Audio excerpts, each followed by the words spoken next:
I love our training plans. I've followed them in the past. You know, you might top out around 40 or 50 miles if you want to break 3 hours in the marathon. Yeah. And you can do that. Yeah. You can get there. And everybody's different. Yeah. Everybody's tolerance is different. What people want to get out of a marathon is different. Their marathon goals are different.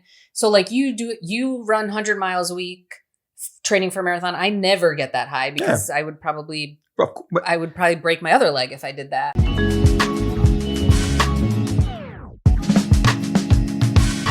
We are marathon crazy right now. We're all training for them. It's like the best part of the year when you're grinding through the summer months, and you know that you're grinding a little bit harder than I am because I'm not yet in my full training mode. Some of us are smarter than others. You smarter than me. Oh, okay. I was like, wait, what?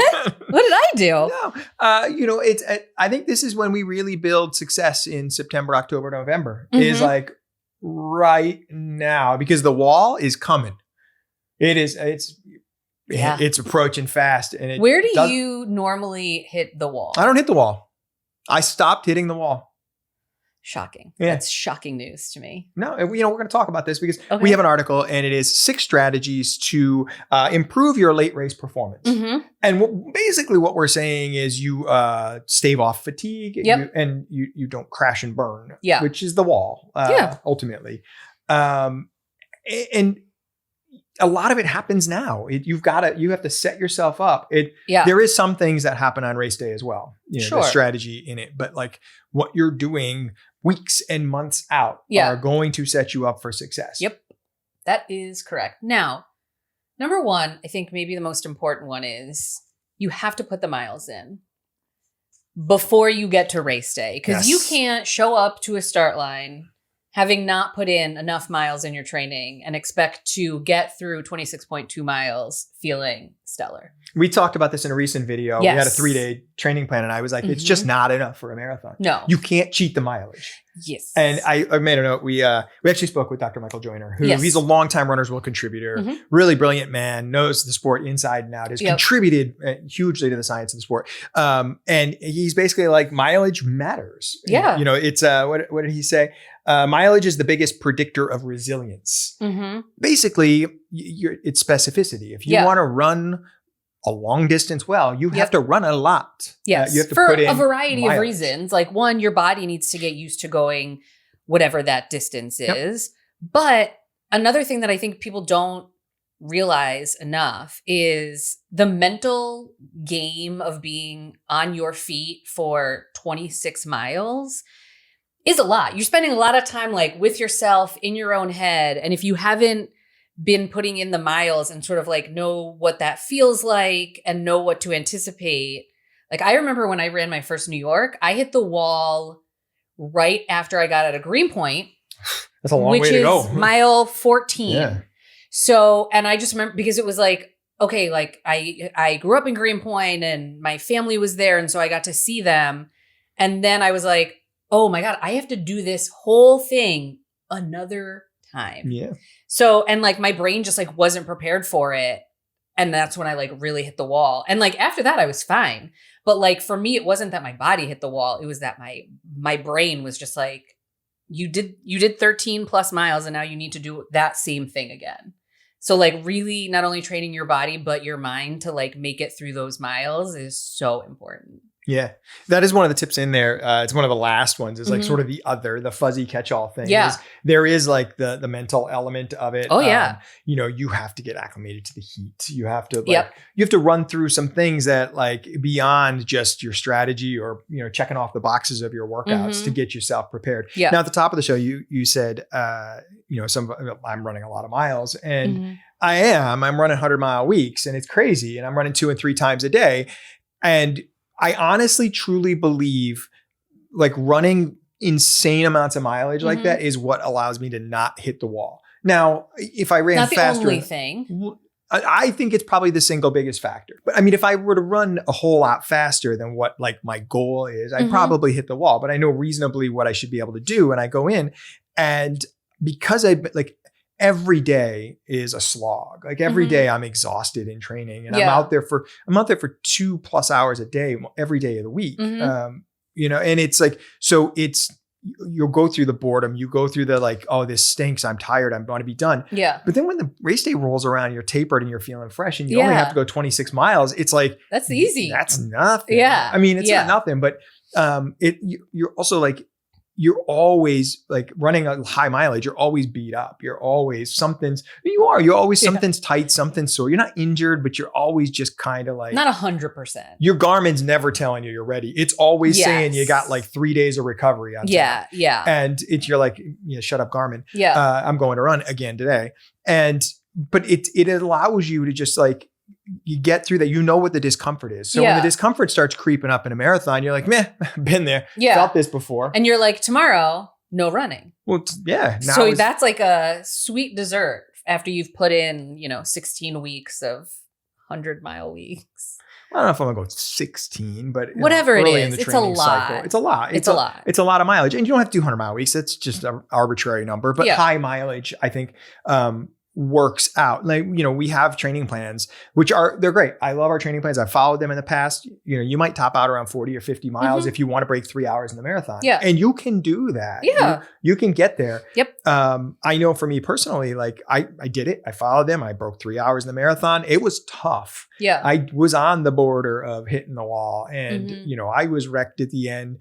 And I found my own personal outcome was like more miles made it more tolerable for me. Yeah. And everybody's different. Everybody's tolerance is different. What people want to get out of a marathon is different. Their marathon goals are different. So like you run 100 miles a week training for a marathon. I never get that high because I would probably break my other leg if I did that. I've been running a bunch of miles for 40 years now. So it's like, it's not a strange thing for me. Because I'm a youngin. One of the biggest tips beyond mileage is honor the long run. There's one of the tips in there. Yes. It is, we talked about like you skipping some of the easy days and, the 3-day plan. The long run is the thing you can't skip. Yeah. If you could make it through 26 miles, you're going to suffer. And it's probably going to be somewhere around the halfway point. Yeah.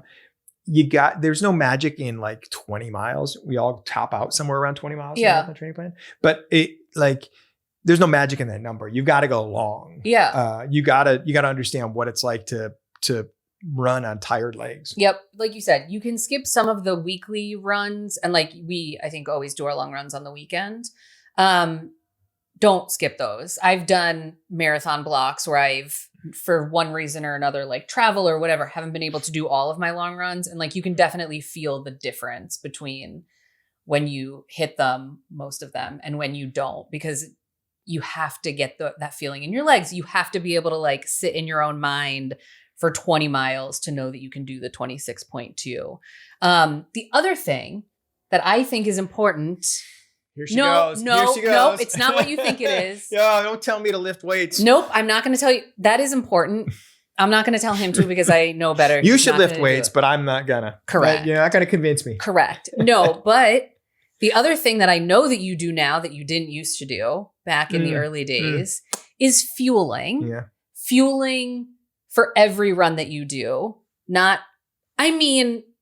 Every run? Most of the long ones. I know that you're not when you're going out and running like a 5K not that you usually ever do that as a training distance, but yes, you should be fueling in the lead up to a marathon. So your body knows what to expect on marathon day. And so you're not taking a gel that you've never had before.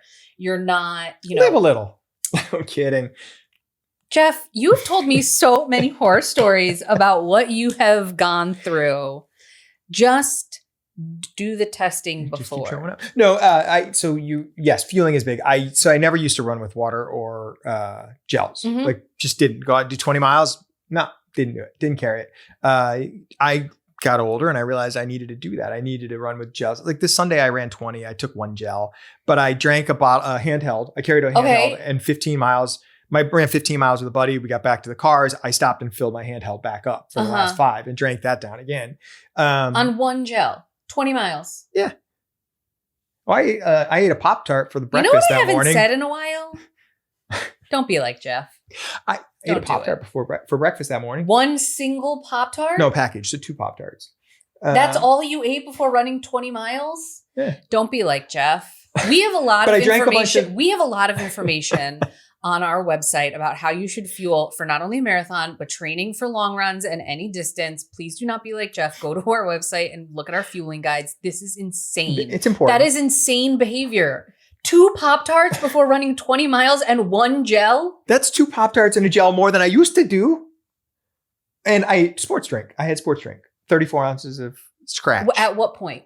I carried the bottle through the whole thing. So I drank 17 ounces for the first 15 miles, and then I drank another 17 ounces for the last 5 miles. I did pretty good. No, you didn't. What? I mean, it's better than 0, but not great. by a lot. I felt great. And I think we were talking about feeling like normal days though. Yes. Like this morning I got up and I just ran 4 miles this morning. Mhm. I didn't eat breakfast. I had coffee and I headed out the door. So I hadn't had anything since That's a dangerous last game. night. Just a cup of coffee? What? Okay. No, I wake up an hour before I go run. So I know where you're going. I'm not taking that bait. I plan my routes accordingly. Okay, no, great. and so then I come back and I eat breakfast afterwards. Okay. And then, I'll if I allow run that. lunch, I'll yeah. allow that. Because sometimes I wake up and have some water and then go for a run It's a short and run. then It's eat. not- If it's short, yeah. 20 miles though. That's crazy. Yeah, a little bit. Now race morning's different. I do plan so some mornings I will wake up, I'll have a bagel, I'll have a banana, I'll have coffee, of course. Mhm. That's probably what I'm going to eat on race morning as well. Yeah. And now the game has changed though, because we talk about in the article, we talk about taking 60 grams of carbs an Mhm. hour is sort of a guideline, but the game has totally changed. We eat so much more on runs now. Like my gels I'm carrying have 40 grams of carbs in them. Yeah. And ideally I want to get 2 or 3 of those an hour down, probably Mhm. 2. So that's like 80 grams of carbs an hour. That's a lot. That's, there are people that are taking well over 100 grams an hour. And that's a lot of fuel. Your tank's never emptying. Okay. What? But you took 1 gel on a 20-mile run this It weekend. was just a jog.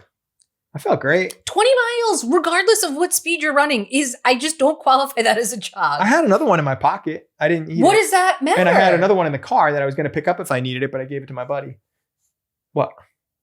This is insane behavior. I'm sorry. This is insane behavior. Well, so as I get Fine. closer to race day, I do force myself to take more gels on the run Good. because I have to make sure that I can take them. I experimented Yeah. with some new gels. It was mango. It was really good. Anyway, I have a new one that I'm really excited to try. do tell. It's Pog flavored. What? Oh yeah. Yeah. Do you know Pog? Is that an animal? No. No, I don't know. Passion fruit, orange guava? Oh, is that Scratch? No, it's a Oh, goo. They make a.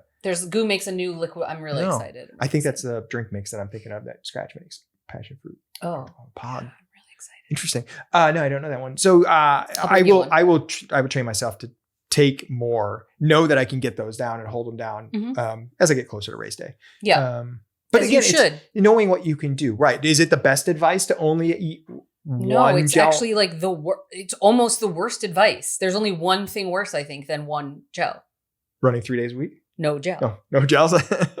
I mean, knowing what you can get away with. I mean, I went, like I said, I ran so many years without. Like, Mhm. it's not ideal, it's not optimal, but I'm carrying around enough energy to get through in a day. Sure you are. Yeah, What else? What else is on the list? well, so we hit the carb loading. I'm consulting my notes here Mhm. because we're getting a race day now. I said earlier on, most of these things were what we were doing during training. But Yeah. race day, the easiest way to run strong late Mhm. is to start out relaxed, to pace yourself wisely.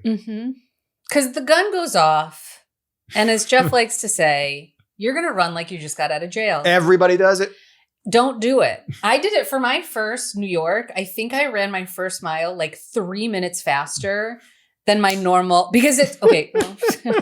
How'd that work out for you? Oh, I made it to Greenpoint, just 14 miles in and wanted to die. It wasn't great. I'm surprised you made it that far. It sorry. was slow. It was a slow go. Because I mean, look, you go over the Verrazano Bridge, it's uphill, but you're like, yes, Yeah. this is great. They're playing New York, you're running. And then it's downhill. So you're just like, well, I'm going to use this to my advantage. Don't do it. Pass nobody in the first 5K. Nope. Nobody. Don't do it. It's so stupid. Don't be like me. That's the one time But- I'm going to say it. Don't be like me and go out that fast.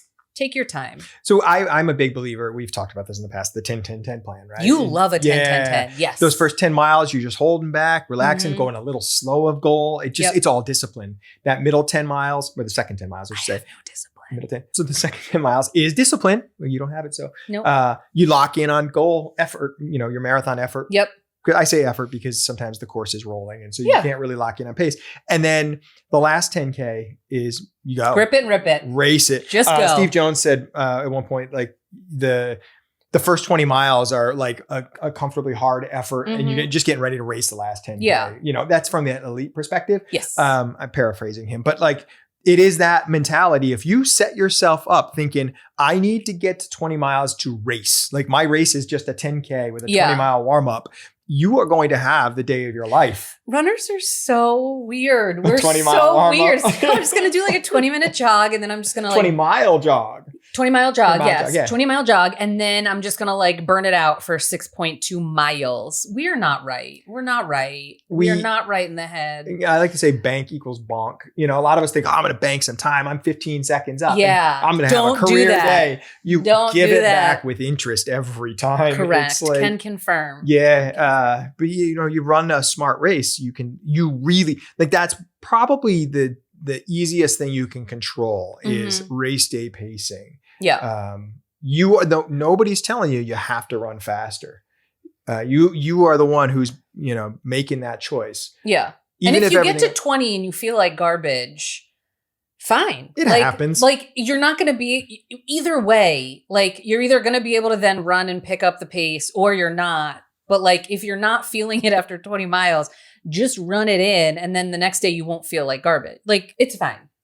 I say this all the time, there's a point in a marathon, no matter how you run it, you're ready for it to be over, right? You're kind of like, want that to be as late in the game as possible. And even if you're having a great race, you might just be on autopilot. You might get bored somewhere around mile 17. You're not necessarily hurting, but you're starting to be like, oh yeah, I'm over this now. I got a long way to go still. I'm kind of getting tired. Yeah. You're not hurting, but like, so you go through some little dark patch. Yeah. But you don't want it to be where like, oh God, I might end up in a wheelchair pretty soon. Like my legs hurt so bad. You don't want to end up in a wheelchair. Trust me. You don't want that. I like to practice this in my long runs,